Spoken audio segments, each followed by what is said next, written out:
जय श्री राधे। आज का ज्ञान, आज का सत्संग परम पूज्य श्री राधा बाबा जी की पुस्तक से। परम पूज्य कहते हैं, जितने अनिष्ट हुए हैं वे सब के सब हुए हैं परम इष्ट की योजना बनाने के लिए। हमने ऐसा जहां माना कि भय भागा, हम में से कोई कह सकता है कि झोपड़ी को जलते समय तो हमने देखा, पर वहां महल बनते नहीं देखा। ध्वंस की विभीषिका का देखी, किंतु पुनर्निर्माण का सुंदर दृश्य सामने नहीं आया। अनिष्ट तो आए, पर इष्ट की झांकी नहीं हुई, तो इसके लिए हमें तनिक और भी गंभीरता से सोचना पड़ेगा। हमारा जीवन तो अनादि अनंत इतिहास की एक पोथी है।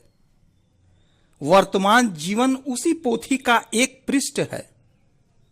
यदि इस पृष्ठ पर जलने की, ध्वंस की, अनिष्ट की कथा लिखी हो, इसके चित्र अंकित हों, तो यह आवश्यक नहीं कि इसी पृष्ठ पर पुनः निर्माण की, इष्ट की सुखद गाथा भी लिखी ही जाए। ध्वंस का वर्णन पूरा होने पर ही तो निर्माण की कथा लिखी जाएगी। यदि ध्वंस के वर्णन से ही पृष्ठ पूरा हो गया, तो अगले पृष्ठ में अर्थात अगले जन्म में या मरणांतर की गति में नवीन निर्माण के वर्णन, दृश्य अवश्य मिलेंगे।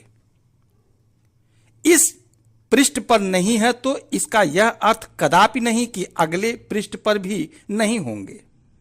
पृष्ठ उल्टे, फिर देख पाएंगे कि प्रभु के इस क्रम में अनिष्ट के बाद इष्ट की प्राप्ति वाले विधान में कभी व्यक्तिक्रम होता ही नहीं। अनिष्ट के बाद इष्ट की झांकी मिलेगी ही। जय श्री राधे।